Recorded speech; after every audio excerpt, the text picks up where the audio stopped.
नमस्कार, मी सुदर्शन सुर्वे।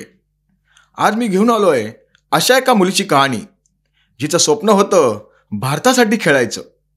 कधी निवड होत नव्हती म्हणून रात्रभर रडायची। आज संपूर्ण जगाच्या डोळ्यात अभिमानाचं अश्रू आणते। हो, नाव आहे जेमिमा रॉड्रिग्स।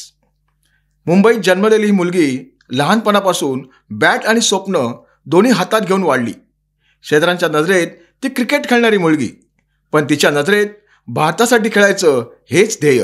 2022चा विश्वचषक, भारतीय संघाची यादी लागली आणि त्यात तिचं नाव नव्हतं। त्या रात्री ती खूप रडली। अपयशी ठरले का? क्रिकेट संपलं का? या प्रश्नांची तिच्या डोक्यात अनेक प्रश्नांची सरबत्ती होत होती। पण एका क्षणी तिने ठरवलं, रडायचं नाही, लढायचं। ती परत आली मैदानात। घाम, धूळ आणि निखळ जिद्द एवढं शस्त्र होतं तिच्याकडे। आणि मग आली ती रात्र, 31 October 2025, DY. Patil stadium, Navi Mumbai. समोर ऑस्ट्रेलिया, 7 वेळा विश्वविजेता संघ। ऑस्ट्रेलियाने फटकेबाजीने 338 धावा चोपून काढल्या। लोक म्हणाले भारताचा प्रवास इथेच संपला, पण नियती म्हणाली थांबा जरा, अजून पिक्चर बाकी आहे। भारताचा स्कोर 59 वर 2 बाद। दबाव आकाशाला भिडलेला। तेव्हा मैदानावर आली जेमिमा रॉड्रिग्स। डोळ्यात जिद्द, मनात चक दे इंडियाची ज्वाला। सोबत होती कप्तान हरमनप्रीत कौर। दोघींनी ठरवलं हा सामना शेवटपर्यंत खेळायचा। प्रत्येक चौकारानंतर स्टेडियम दणवून जातं, इंडिया इंडिया। हरमन 89 धावांवर बाद झाली। भारताला अजून 113 धावा हव्या होत्या। त्या क्षणी जेमिमाने स्वतःशी म्हटलं, आता ही लढाई माझी आहे, माझ्यासाठी, देशासाठी, हरमनसाठी आणि त्या प्रत्येक मुलीसाठी जिला कधीतरी नाकारलं गेलं होतं।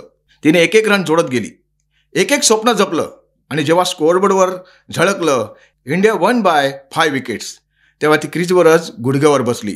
डोळ्यात अश्रू, पण यावेळी आनंदाचे। 52,000 प्रेक्षक उभे राहिले।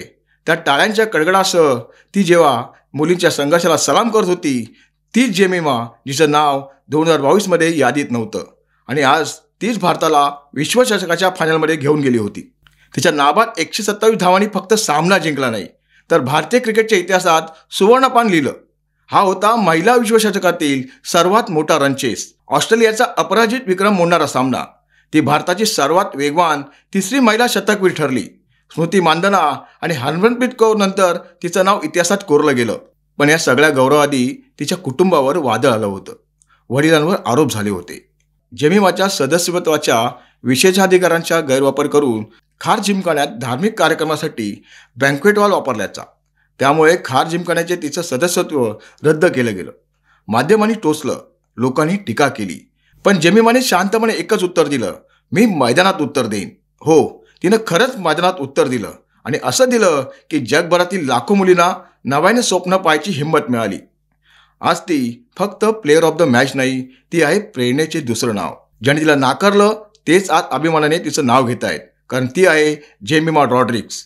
जिने दाखवून दिलं कधी रडू आलं तर थांबू नका, कारण पुढचं पान कदाचित इतिहास बनणार असतं। चक दे इंडिया। व्हिडिओ आवडला असेल तर लाईक करा, शेअर करा आणि अशाच प्रेरणादायी बातम्यांसाठी न्यूज नकाला सबस्क्राईब करा। धन्यवाद।